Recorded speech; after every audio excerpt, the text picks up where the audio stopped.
Amen. Welcome back, everyone. Just to remind us in a few sentences what we did in our first presentation.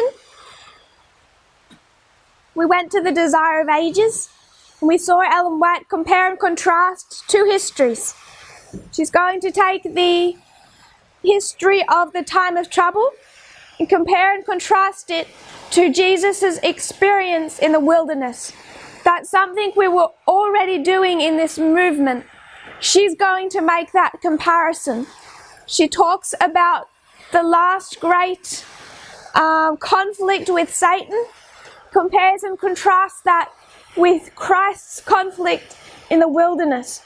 And in that history, he's not just suffering from the temptations, he's also suffering from the hunger. So when he comes to the temptations, what is his bodily condition? He's weak. He doesn't have much strength to be able to withhold those temptations. He's not strong. So he meets those temptations from a position of weakness, and yet still has the power to have the victory based on a correct understanding, correct use of a "Thus saith the Lord." So we've already made application of that history to our own reform line. We've already connected it to where we stand now through the 30 years. We connect it to the time of trouble after the cross, through that time of trouble for the first group called Jacob's time of trouble for that first group, a fractal. And we just went to the Desire of Ages to see Ellen White do the same thing, although she isn't speaking about a fractal version. We spoke what it meant to have no bread, no message, nothing to feed you with. So in an absence of the bread, there is a condition of starvation, of weakness. There's been Christ's experience listening to the messages of John, and then through the baptism, experiences that were to encourage him and strengthen him and hold him in those 40 days. But now comes the hard period. So here we have overlaid the Jacob's time of trouble with the fractal version of that for the disciples. We specifically talked about John the Revelator, how he went through that in detail with his imprisonment, with their attempts to kill him, then on the island of Patmos. So we see he already went through a time of trouble as that first group called after in the history and after the cross. Then we overlaid that with the baptism, time period after wilderness temptations. And we understand that's the history that we're in right now. So you can understand if we're in a history when we're weak, why are we weak? The message has gone silent. I'm not saying there aren't presentations. People aren't putting out material that must be followed. But that key testing message has come to a conclusion. And there's one other issue that also creates that weak condition. So just after October 22, 1844, what shook the movement? I don't know if it's just me, but I don't see that we have a question and answer box yet. So I'm not sure if that's one of the technical difficulties that we're having. So I just noted that for me, I don't have that. Unless there's something I haven't done right.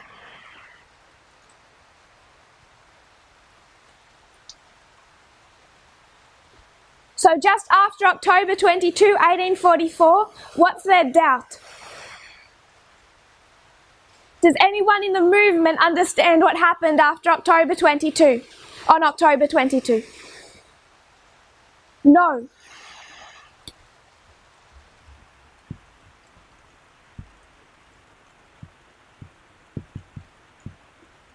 They're standing here, they don't understand this waymark. Now that's a history of failure.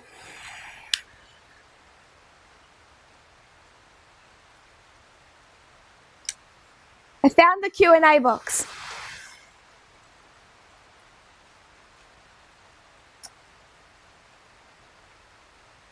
That's a history of failure. They also have doubts. They also don't fully understand October 22. They, over time, receive an understanding of what happened internally. Do we ever hear an explanation of the external events for October 22? No. So they never get to that point of understanding the external event of October 22. It's a characteristic of their history of failure. Being a history of failure, how can we apply that today? We can find another history. It's the cross. Just after the cross, do the disciples understand what happened? No. Can they explain it? No.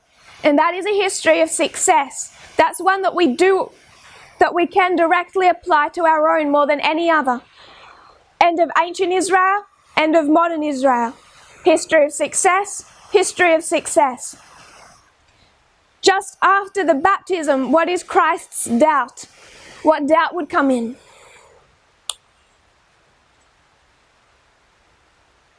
He'd be led to question his baptism.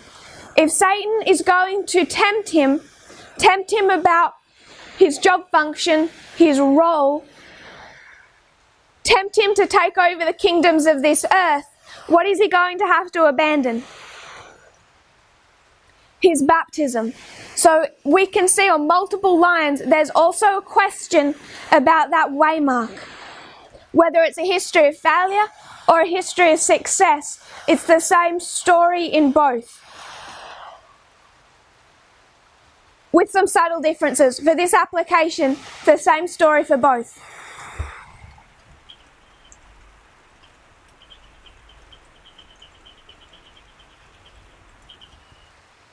So after overlaying those histories, placing where we are, when all earthly support is cut off, we went to Ellen White's dream from the Review and Herald, January 12, 1869. We recognised it was written in 1868. We reminded ourselves why 1868 was a subject of prophecy regarding time.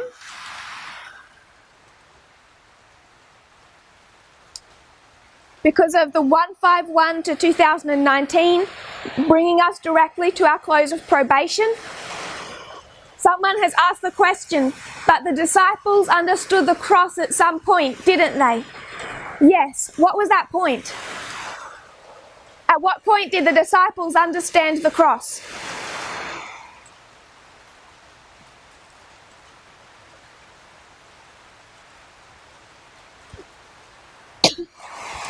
We might do the lines of Christ with more detail in coming presentations, just looking at that one time period. So I might not answer that now if no one wants to shoot through an idea. Coming back to the dream. Good question. We spoke about there being a large body of people.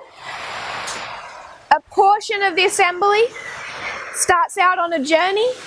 They have heavy loaded wagons. The road ascends, so this road is ascending.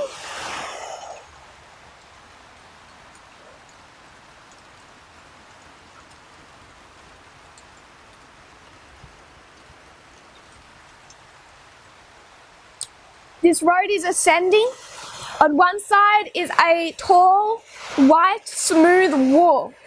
On the other side is a deep precipice. As they journey on, the road grew narrower and steeper. So the road is going higher, it's also becoming more narrow, and the crevice over the side is becoming deeper and deeper. As they travel higher, the precipice becomes more and more deep. The road narrows to where they can no longer safely travel with the loaded wagons. She says, we then loosed them from the horses. So a portion begins on the journey with all of their things. At one point, they can go no farther with the wagons. They loose the wagons from the horses. They take a portion of the luggage from the wagons and place it upon the horses and journeyed on horseback. As we progressed, paragraph 3, the path still continued to grow more narrow. We were obliged to press close to the wall in order to save ourselves from falling off the narrow road down the deep precipice. So as the path narrows, they press closer and closer to this wall. In doing this, the luggage on the horses pressed against the wall and caused us to sway toward the precipice. So if you imagine that you're on horseback and you're traveling along this path that is narrowing, you're on horseback, but there's also luggage packed to the horse. As the path narrows and you get closer to the wall, as that luggage hits the wall, it drives you towards the edge of the precipice. We feared that we should fall and be dashed in pieces on the rocks. We then cut the luggage from the horses, which fell over the precipice. So they start with wagons and luggage, a lot of luggage. Then they lose the wagons. They take a portion of the luggage, attach it to the horses, continue. It starts to hinder them as the path narrows. They cut off all the luggage and then continue.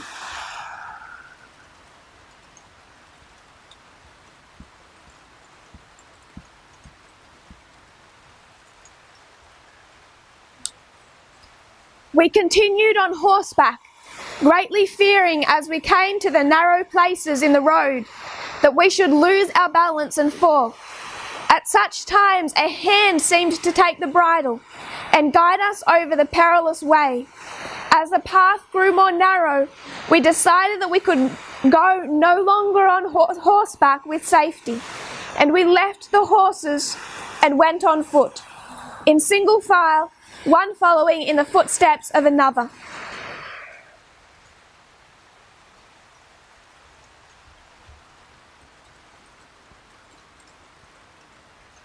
So they reach this point,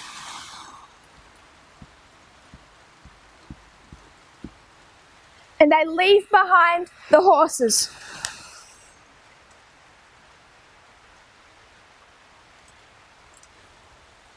Over this time period, what's the luggage and the wagons and all the horses doing to them? They haven't yet been willing to let go of that baggage, so they become in danger that it's going to drive them off the precipice. Not yet willing to let go of that baggage, God directly intervenes. He takes the bridles of the horses and guides them, almost forces them along that narrow path until they get to the point they're willing to go on foot. So a portion begins, they lose the wagons, then they lose the luggage, finally they lose the horses. Now they are in single file, one following in the footsteps of another.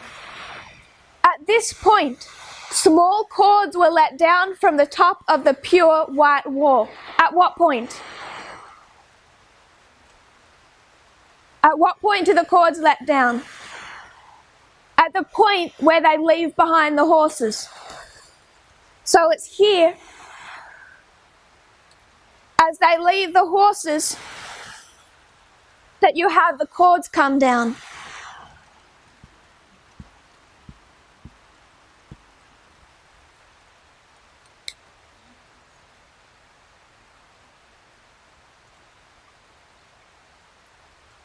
At this point, small cords were let down from the top of the pure white wall. So you have this wall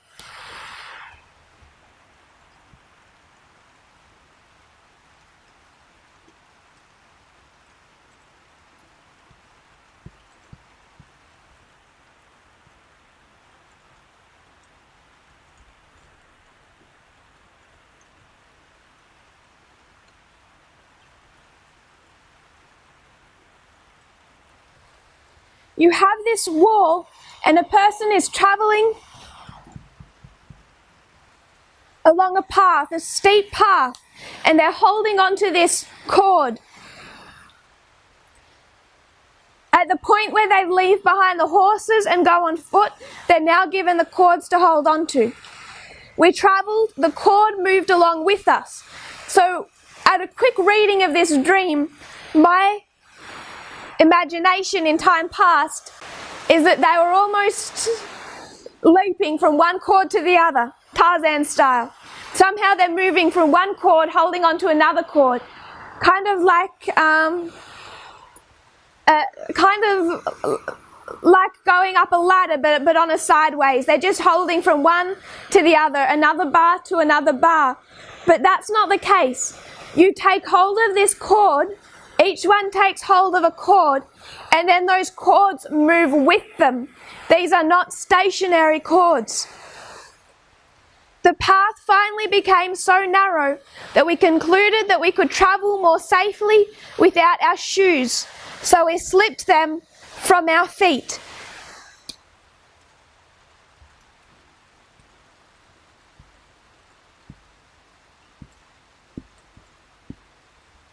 Now they have to let go of their shoes. We slipped them from our feet and went on some distance without them. Soon it was decided that we could travel more safely without our stockings. These were removed.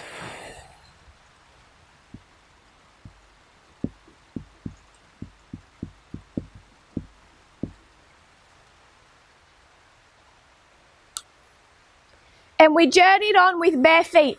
So they start with all of their things.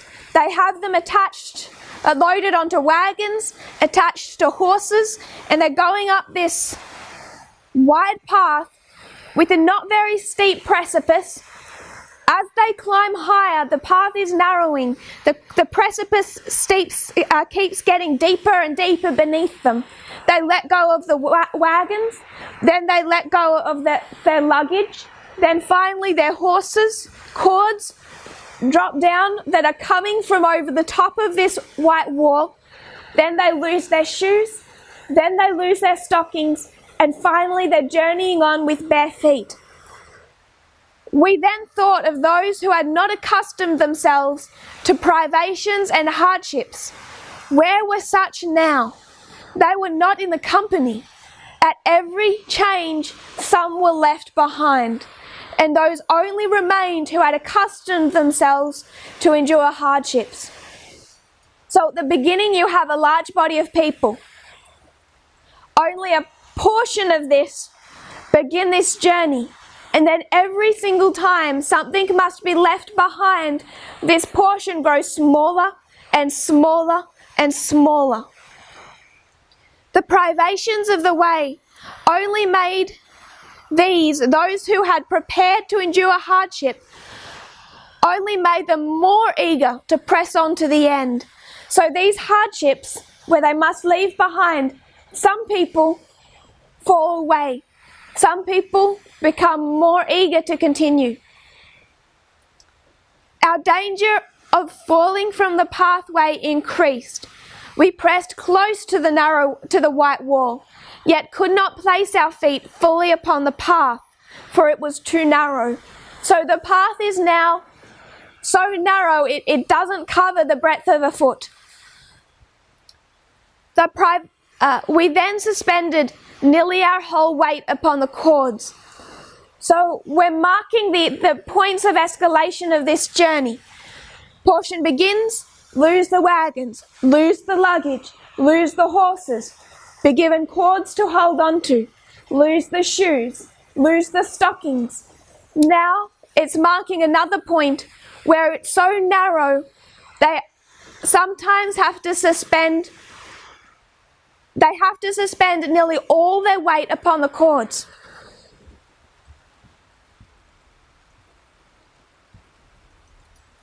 Remember, they're not going from cord to cord. They're holding on to these cords. These cords are traveling with them. There's not constantly new cords. It said in paragraph 5, how big were the cords? Small. They're small chords. The chords travel along with them.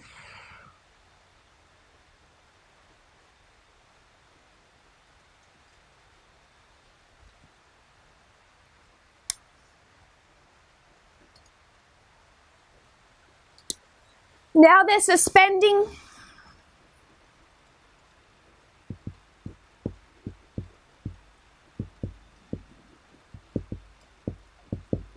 almost their entire weight upon the chords.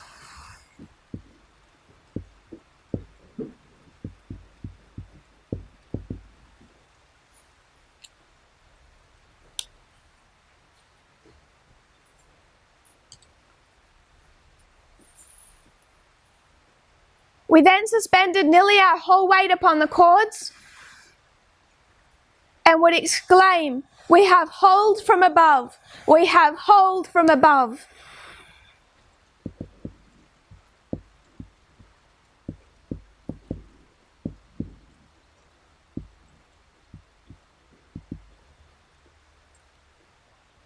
The same words were uttered by all the company in the narrow pathway, as we heard the sounds of revelry and mirth that seemed to come from the abyss below. We shuddered. We heard the profane oath, the vulgar jest, and low, vile songs. We heard the war songs and the dance songs. We heard instrumental music and the loud laugh, mingled with cursing and cries of anguish and bitter wailing, and were more anxious than ever to keep upon the narrow, difficult pathway. So what is beneath them? It's interesting, she mentions music 4 times. Low, vile songs, war songs, dance songs, instrumental music. This covers about every aspect of society. Along with laughter, there's mirth. There's also cries of anguish. They can hear the wicked world below them. It keeps them more anxious to keep to the narrow path. Much of the time we were compelled to suspend our whole weight upon the chords, and these increased in size as we progressed. So at the beginning it's a small chord. As they travel, the chords travel with them, and the chords are growing in size.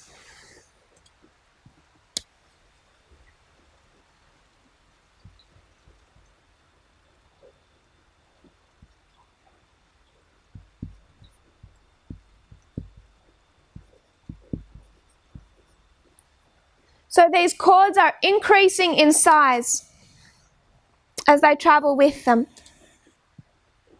I noticed, paragraph 9, that the beautiful white wall was stained with blood.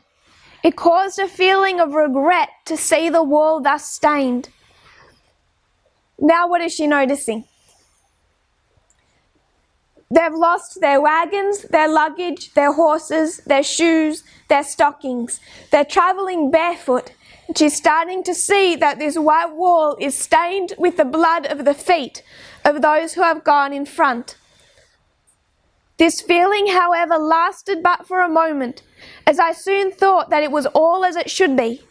Those who are following after us will know that others have passed the narrow, difficult way before them, and will conclude that if others were able to pursue their onward course, they can do the same. And as the blood should be pressed from their aching feet, they would not faint with discouragement, but seeing the blood upon the wall, they would know that others had endured the same pain.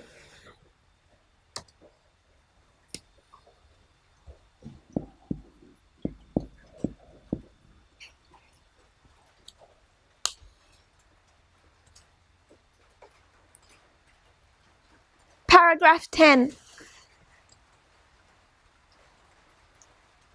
At length, we came to a large chasm at which our path ended.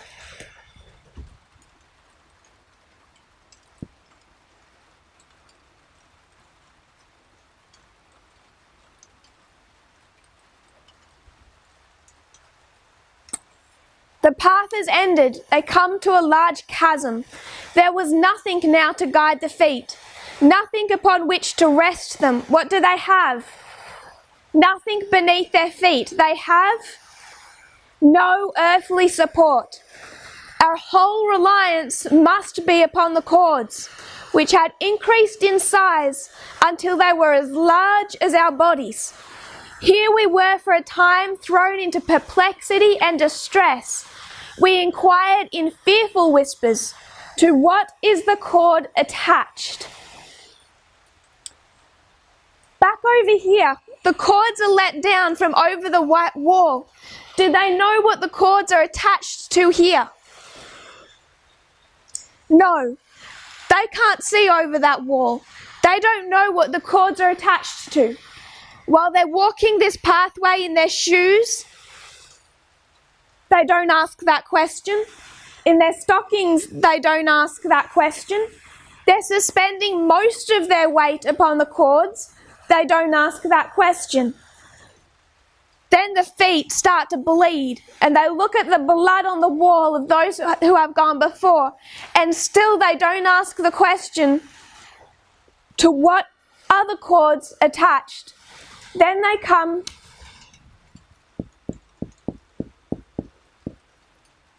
to the chasm, and now what are they going to ask? To what are the cords attached? Why? Because there is no earth beneath their feet. There is no earthly support. And if there is no earthly support, where do you have to place it? You have to place it upon the cords. And that requires a degree of faith that they have never had to place in these cords before. And the whispers start to spread. What was this cord ever attached to anyway? My husband was just before me, so James White is in front of her. The large drops of sweat were falling from his brow. The veins in his neck and temples were increased to double their usual size, and suppressed, agonizing groans came from his lips. The sweat was dropping from my face, and I felt such anguish as I had never felt before. Sorry. I felt such anguish as I had never felt before. A fearful struggle was before us. If we failed here, all the difficulties of our journey had been experienced for naught. What does this experience sound like to you?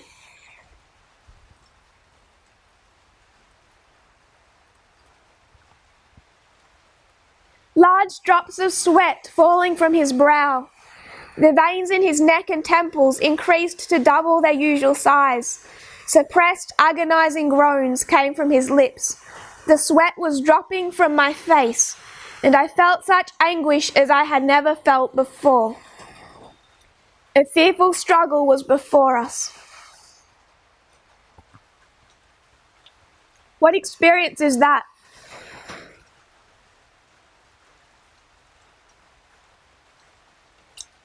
If anyone has the Q&A box open on your Zoom meeting, please feel free to participate.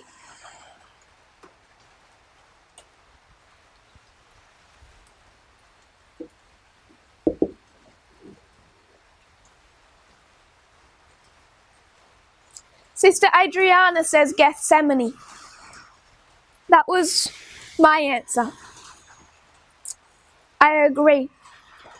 She is describing the experience of Gethsemane. A fearful struggle was before them.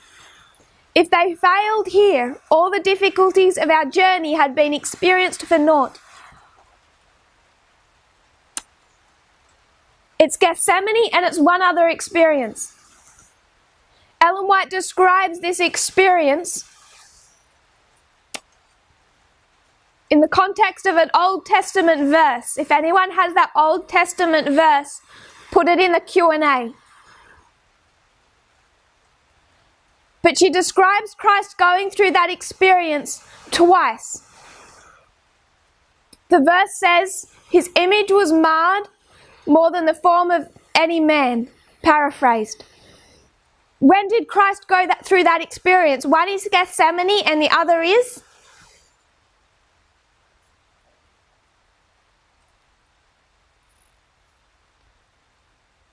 When did Christ first go through that experience? You are. I have to scroll down on the Q&A. I'm not getting anyone's responses. My fault. The temptation in the wilderness. Yes. So it is in the time of trouble, Sister Doreen, that he does go through that. There's those two times. Temptation in the wilderness is described that way. His experience in Gethsemane is described that way. At the beginning of his work and also at the end of his work. If he failed in the wilderness, all the difficulties of his journey had been experienced for naught. There would be no hope of Christ completing his mission. If he failed in Gethsemane, then all that he had been through would be for nothing. Both time periods, both trials that Christ went through, the entire great controversy hung upon, and the entire previous experience would be for nothing if there was not victory in the wilderness and victory in Gethsemane. This is the experience that they are now facing as they look over this chasm that James and Ellen White are facing. So this is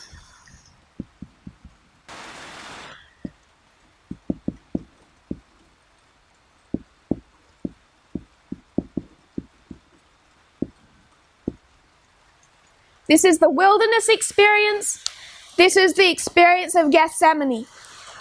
Before us, on the other side of the chasm, was a beautiful field of green grass, about 6 inches high. I could not see the sun, but bright, soft beams of light, resembling fine gold and silver, were resting on this field. Nothing I had seen upon earth could compare in beauty and in glory with this field. So on the other side of the chasm, does she see the sun? No, but there is light. Nothing she had seen on earth could compare. So where is this? It's not on earth. What is she looking across to?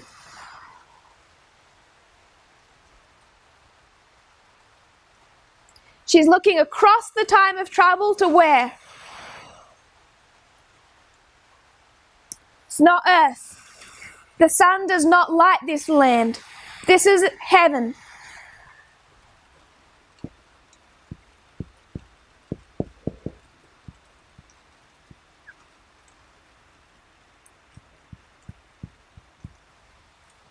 She's looking across to the second advent, to heaven. But could we succeed in reaching it? Was the anxious inquiry. Should the cords break, we must perish. Again, in whispered anguish, the words were breathed, what holds the cord? For a moment we hesitated to venture. Then we exclaimed, our only hope is to trust wholly to the cord. It has been our dependence all the difficult way. It will not fail us now. What do they have to hold to? The cord that has been with them all the way. Still we were hesitating and distressed. The words were then spoken, God holds the cord, we need not fear. These words were then repeated by those behind us, accompanied with, He will not fail us now. He has brought us thus far safely. My husband then swung himself over the fearful abyss into the beautiful field beyond. I immediately followed, and oh, what a sense of relief and gratitude to God we felt. I heard voices raised in triumphant praise to God. I was happy, perfectly happy. I awoke and found that from the anxiety I had experienced in passing over the difficult route, every nerve on my being seemed to be in a tremor. This dream needs no comment. It made such an impression upon my mind that probably every item in it will be vivid before me while my memory shall continue. She's writing this 5 months later, and she's still saying that the experience that this dream left her with.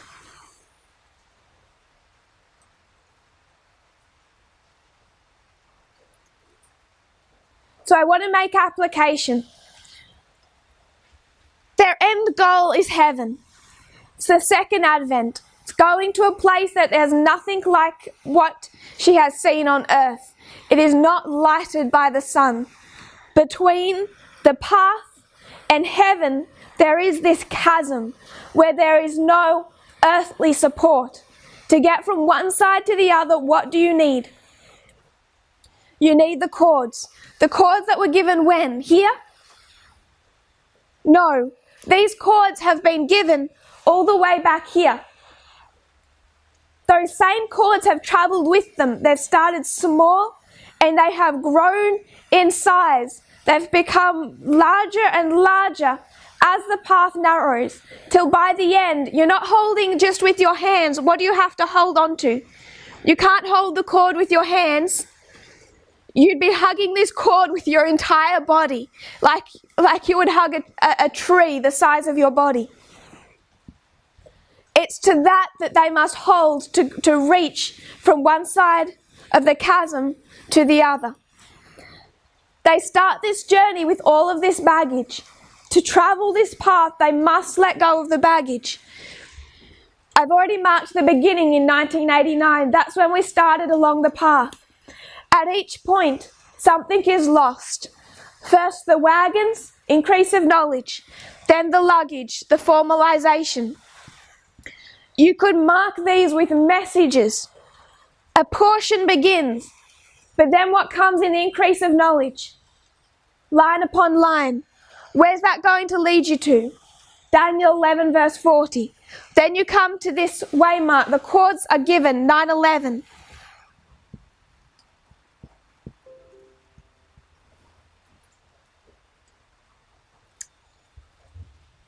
They're traveling by horseback. Then you have them lose the shoes. 2009, 25:20. Then they're going to travel on barefoot. Now the feet will start to hurt. This is time setting. And it's right here. It's right here that she makes the point. At each point where the way gets more difficult, where something must be left, people fall away. What is this time period for us? This is 2012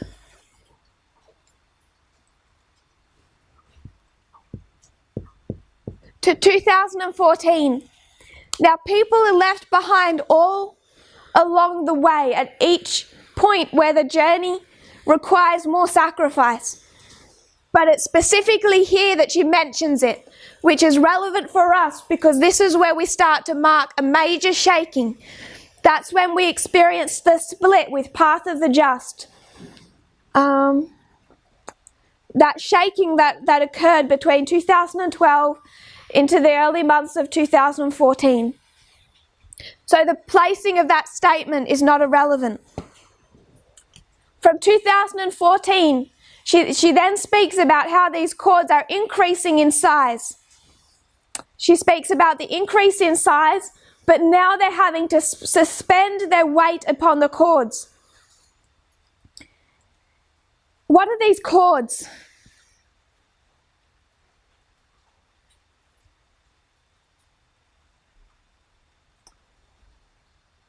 What are the cords?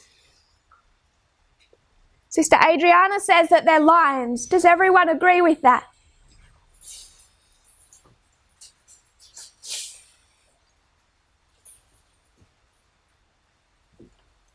I would suggest that the waymarks are where they leave things behind. The cords are helping them get from one waymark to another. It's the lines that bring us from one waymark to another.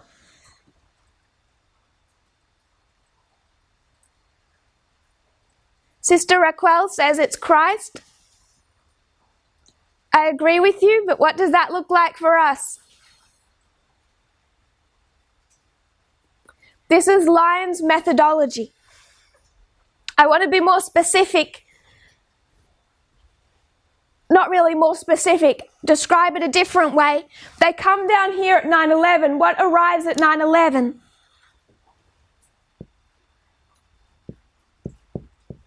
It's the arrival of the second angel, second and third angel.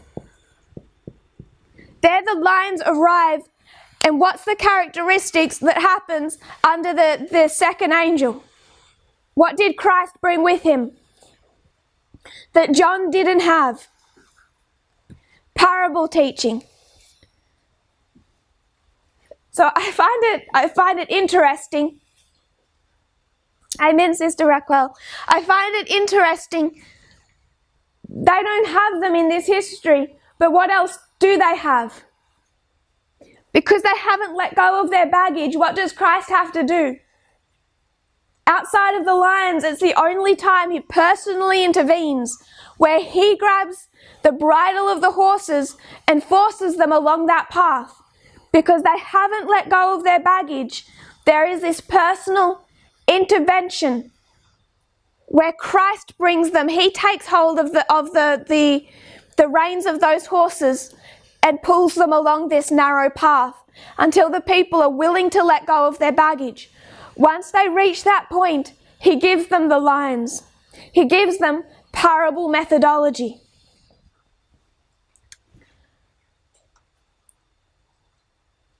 At the beginning, how much weight do they need to put on these cords? They're just small cords. They're not holding them. They can still walk along the path. Finally, they must let go of their shoes. It's narrowing to smaller than the breadth of a foot. Then they let go of their stockings. Then they come to the point where they must suspend weight upon them. This is the beginning of the midnight cry. There's going to be an increase of knowledge about parable methodology, about the lions that are holding them. And they're all shouting, "We have hold from above." They know their security is in those cords. They're saying that they have confidence in those cords. They mark the blood of others, how others have suffered along this pathway. But then they get to this point, and now it all changes, because now they're not just suspending most of their weight upon the cords. Now they would have to suspend all of their weight upon the cords. And this makes a massive difference for them. Why? As long as you have some earth beneath your feet, it's a feeling of security. Now they're facing a chasm. All earthly support is cut off at the beginning of that chasm. And now those cords, those lines, that parable methodology is the only thing that's going to get them from one side to the other. And only now do they start to question. To what are the cords attached? This is describing the time period that we are in now.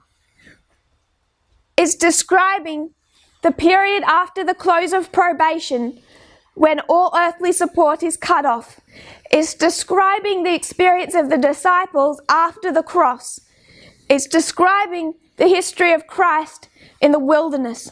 All earthly support has been cut off. Our only safety, the only thing to hold us, is those lines, is that parable methodology. So, what does this look like for us? What is our earthly support?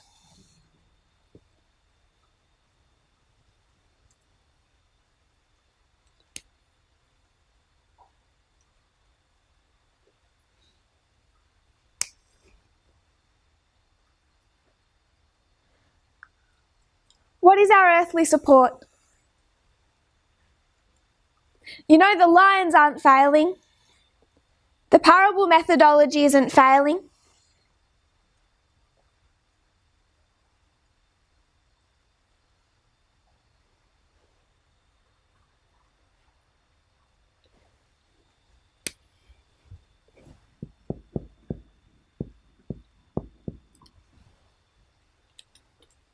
Sister Adriana says our old understanding.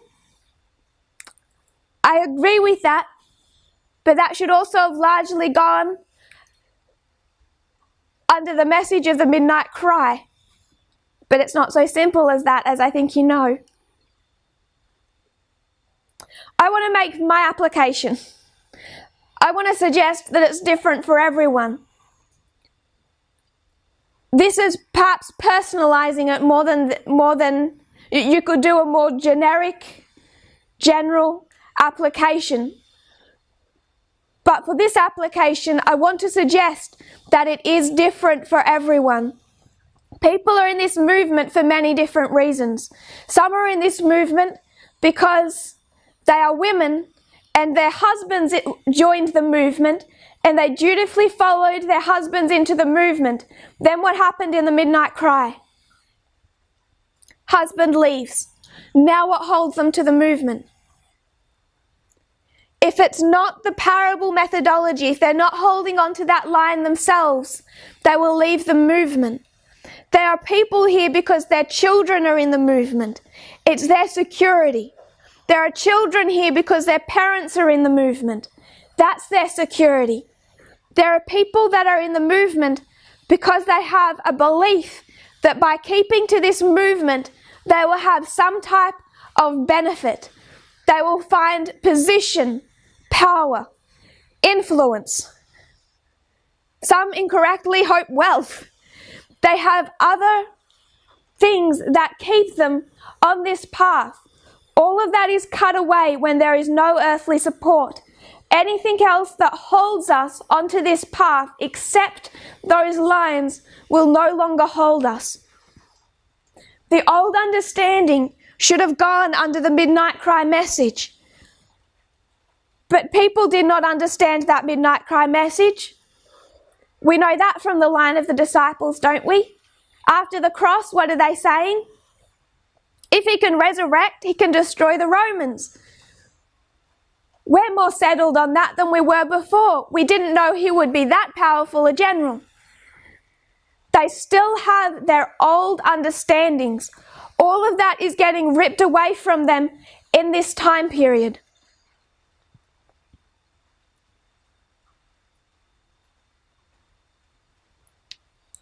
Anything else that holds them to this movement? All of the answers I see are correct, but it changes from person to person. Some are in this movement because they have an incorrect understanding of the kingdom of God. But there are two misunderstandings about the kingdom of God. That's why we have two reform lines drawn from the end of ancient Israel. So this also changes from person to person. Some people are in this movement because they think it will somehow be a political movement that will bring an idea of freedom that they are not going to actually find is what God is teaching. Other people are in this movement because they are still holding on to their conservative, evangelical idolatry. It changes from person to person. Other people are in this movement out of loyalty to a husband or a family member. In this time period, what people are finding is their earthly support is being cut off. And people are messaging me constantly in different despair, but for different reasons. Some of it is personal. Some of it they can't even explain except to know that life no longer has joy for them, except to know that they don't look forward to tomorrow. There is agony and despair. Some of them because of the family members they've seen walk away. Some of them are not messaging me They're running ahead with their own idea of a message about freedom and liberalism that this movement never taught. Not under the midnight cry, not now. Other people are running ahead because they believe they understand equality, and they do not. They still have evangelical idolatry. And piece by piece, people are realizing that there is no earth beneath their feet. Unless they trust the lines, the parable methodology, they will not make it through. Now, these new lines that are given at the close of probation, no, these are the lines that have journeyed with them through all of that time period, all of that experience. There's no new lines here. They must hold on to the lines that they were already given. That is what will take them from one side of the chasm to the other. People are lost at every point along the way. But those who make it to this way mark, those who make it to the close of probation, they have never said before what holds the lines. Now comes in doubt. Now comes in fear. What were those lines that were taught about the history of the end of ancient Israel? What was that line that spoke about the 30 years to the wilderness? What was that line of Millerite history? The lines of Moses? What was the line of Acts 27 of world wars? Where are those lines now? What holds them? And because of the amount of faith people must now hold in those lines, the questions arise, even in the best and the greatest of those who have faith. Even in the minds of James and Ellen White comes the questions, what holds the lines?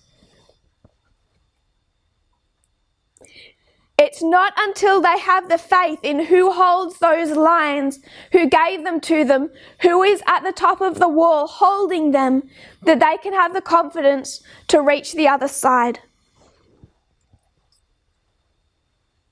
This may sound in some ways simple.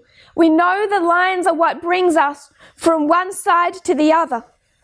I don't think we realize, or perhaps have thought about enough, the amount of faith that we are now required to exhibit. A sister asked before, do these lines show that FFA cannot have a message about Islam given to them after the close of probation, after November 9, 2019? Yes, the lines tell you that. You have faith that their message is wrong because it was a message given in a time period where there is no message from God. So it didn't come from Him. The lines tell us what is truth, what is error. If our faith is not centered in that, established in that, we will not make it from close of probation to the second advent, from Raphia to Panium, from 2019 to 2021. So the question we should all ask is, who holds the lines? And if you believe it is God, then question everything else that you're holding on to, every other earthly support that holds you in this movement. Only when we're willing to hold on to those lines with that degree of faith will we have security to get to the other side. We'll have another 15-minute break, and then we'll return for one more hour. If you'll kneel with me. Dear Father in heaven, thank you, Lord, that you hold the lines.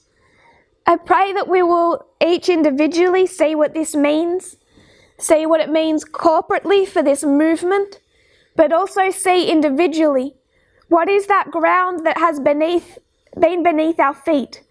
What were our own ideas and misconceptions? What were our hopes that have been destroyed in this time period? What did we believe this movement should be that it is not proving to be? Lord, what kept us here? Was it family? Was it hopes of position? Was it the desire for authority? If there is anything else that keeps us here, may we transfer our loyalty, our faith to those reform lines. May we know that you hold them. I pray that we will go through this experience, that no one needs go over the precipice. I pray this in Jesus' name. Amen.